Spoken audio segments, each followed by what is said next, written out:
लड़कों को फंसाने वाली लड़की हर महीने वह एक नए लड़के को अपना शिकार बनाती।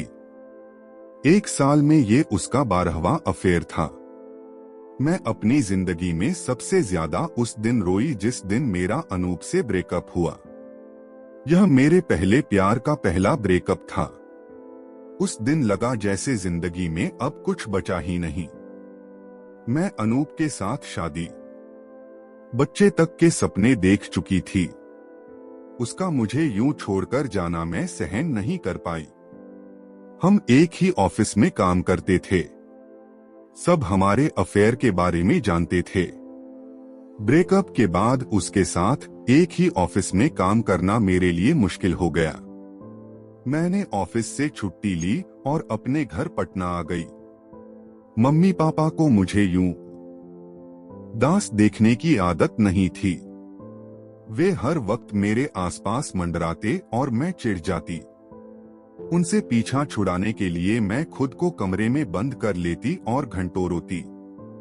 उसे भूलने की कोशिश में कई कई रातें रोते हुए गुजरी। मुझे समझ नहीं आ रहा था कि आगे की जिंदगी कैसे कटेगी। फिर एक दिन मेरे ऑफिस से प्रतीक का फोन आया। वो मेरे और अनूप का कॉमन फ्रेंड है।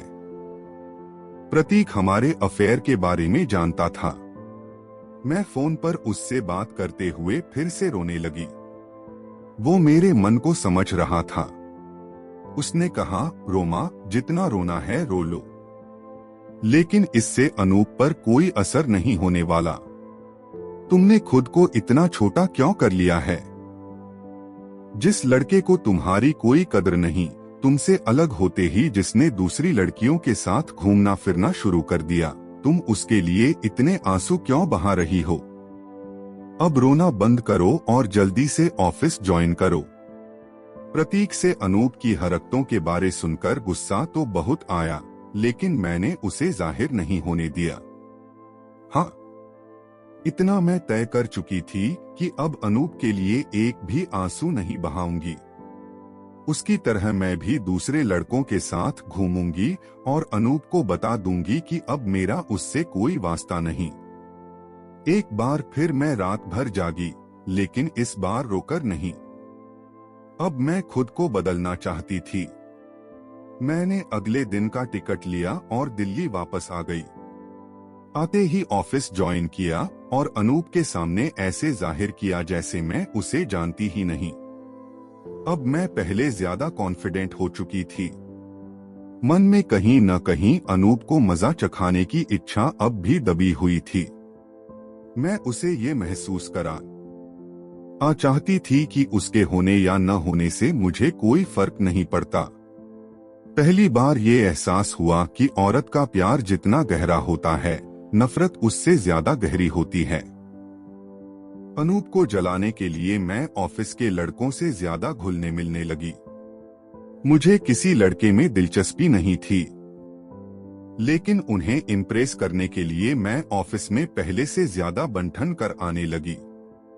अब आलम यह था कि हर महीने मेरा दिल किसी लड़के पर आ जाता। उस लड़के से खुद को मैच करने के लिए हर महीने मैं अपना स्टाइल बदलती, लेकिन जब तक लड़का करीब आने की कोशिश करता, मेरा दिल फिर किसी दूसरे नए लड़के पर आ जाता।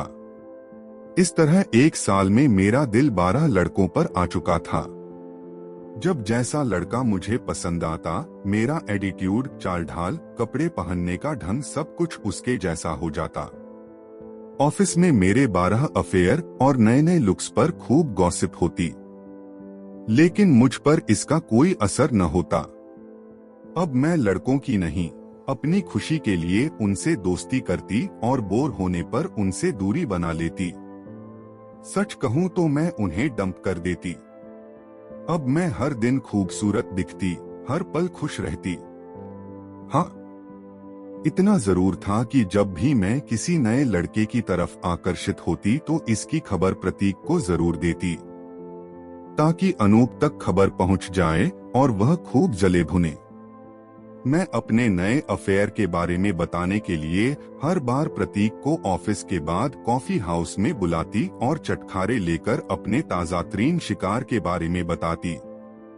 प्रतीक मेरी हरकतों पर खूब हंसता और हर बार मेरे नए अफेयर के बारे में जानने के लिए उत्सुक रहता।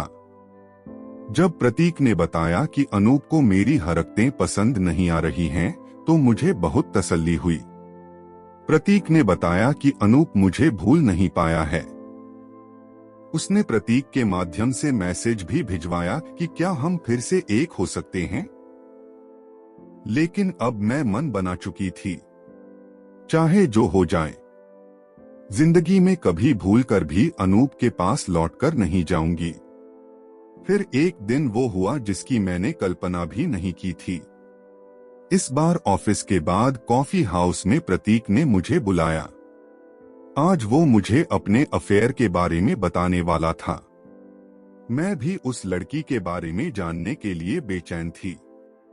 जब हम मिले तो प्रतीक ने वो बात कही जो मैंने सपने में भी नहीं सोची थी। उसने कहा, रोमा, बहुत कर लिए झूठे और बचकाने अफेयर्स, अब सच्चा प्यार करके देखो। तुम मेरी सबसे अच्छी और सच्ची दोस्त हो, क्या मेरी लाइफ पार्टनर बनोगी? पहले तुम सिर्फ अच्छी दोस्त थी, लेकिन अब मुझे तुम्हारी आदत हो गई है।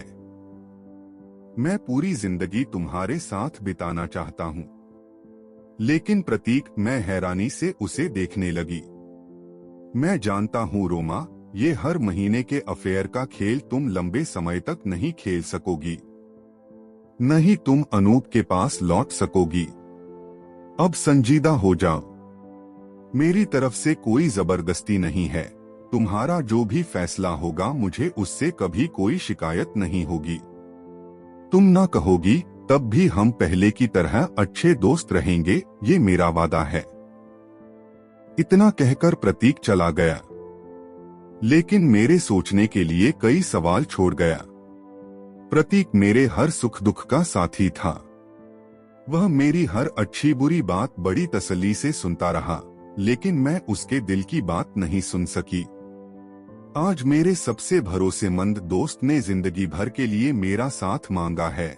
मैं इस भरोसे को कैसे तोड़ूं? आज मैं खुद से ये सवाल कर रही हूँ, क्या सच्चा प्यार ऐसा होता है?